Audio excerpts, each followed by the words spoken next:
There's two types of people in this world. Those who take and those who get took. Predators and prey. Lions and lambs. Whether or not you were born into circumstances, the name of the game is what you do with what you have. Whether you let yourself become part of the herd, or deem yourself apart from the crowd and strive for something more.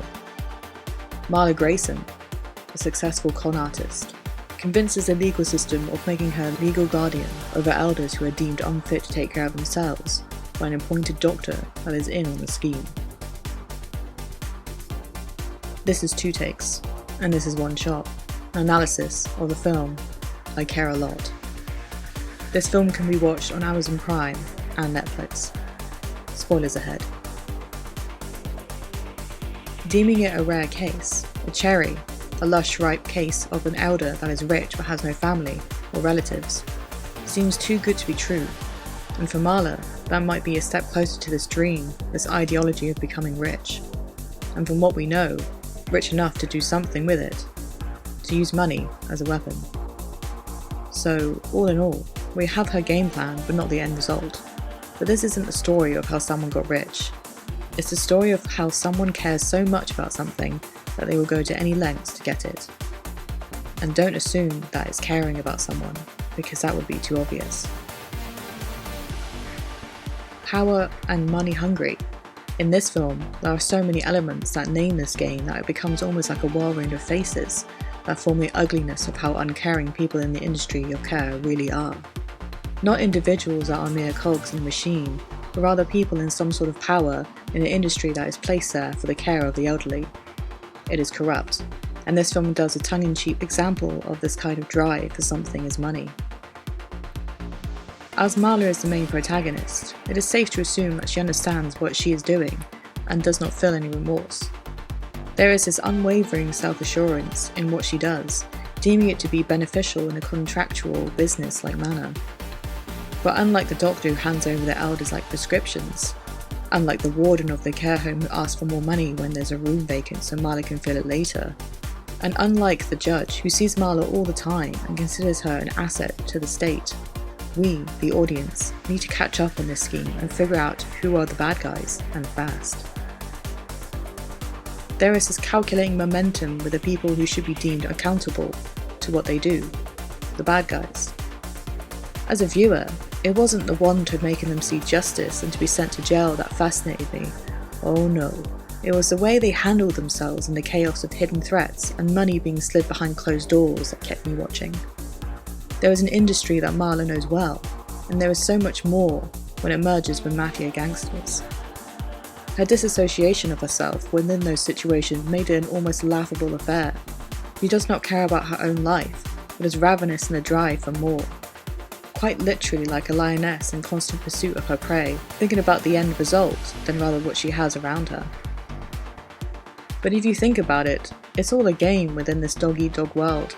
Prey and predator, lions and lambs, all metaphors, all descriptions about a drive and a passion to get what you want out of life. There isn't any room for forgiveness or consideration to those around you. Marla Greyson describes herself as a lioness, but in reality, a lioness only eats what she can catch. Fran describes Jennifer Peterson, after realizing she was not who she says she is, their latest feat, as a spider. And yes, they are caught in a web laid down years ago for the safety of a few and lying to the thousands. However, the aim of the game, with all those descriptions of different animals, really tells you about that person. Marla Greyson, the lioness, is direct, focused and loyal to the cause of feeding herself with more elders and more money by the pretense that she is serving her tribe, her family, or rather in this aspect, the state, as reputable service. Repeating the same hunting patterns as it has never let her down, she does it subtly, in plain but legal sight, but her drive is always in one direction. Jennifer Peterson, a spider, is of old descent and old money, meaning she and her history is deemed hidden and behind her is a lot more than one could see. She invites you in and then you realise she is also a hunter. So there is this constant emphasis on showing that people are not who they perceive to be.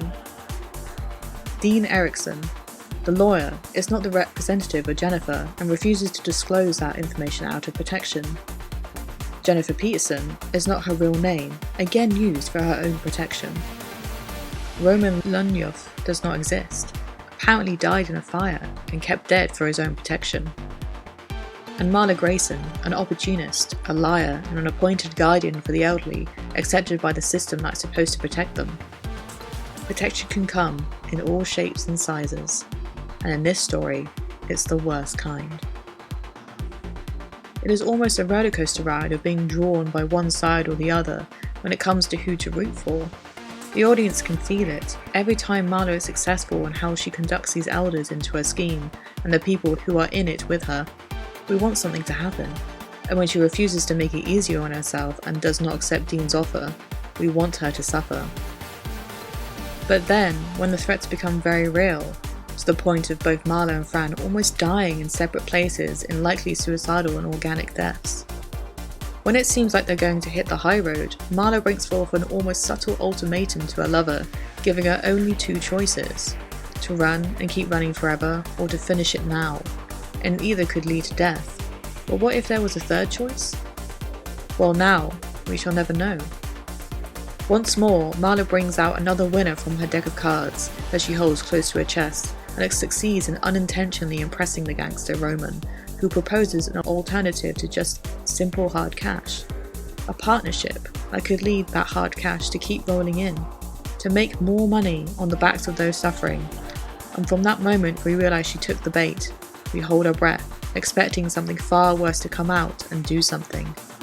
But what could go wrong, other than Marla's mistakes coming back to bite her in the ass when her guard is down? There are other animals in the animal kingdom, and a lioness can only do so much to protect what she cares about. I Care a Lot goes further in exploitation on how a person can care about the wrong things and let that drive them to be the best version of the worst kind of person that you would ever meet. With an almost apathetic look at various things around her, Marla did not care when they threatened to kill her mother. She did not care about them threatening her business, and she certainly did not care about them threatening and almost succeeding to kill her. Her drive and stupid bravery comes forth like a ticking machine. Marla always has a game plan and uses it against her opponent. Before Jennifer Peterson, Marla only used the law fair and square to get what she wants.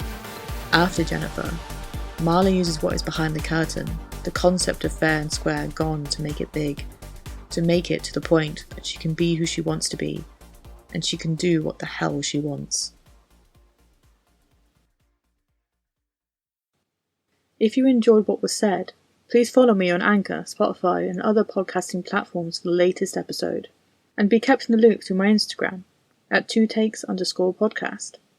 If you want to help me in the making of each episode, there is a listener support platform that can benefit the levelling up of this podcast, as well as have you, the supporter, having access to extra content. Find this at anchor.fm/2takespodcast/support. And as always, thanks for listening.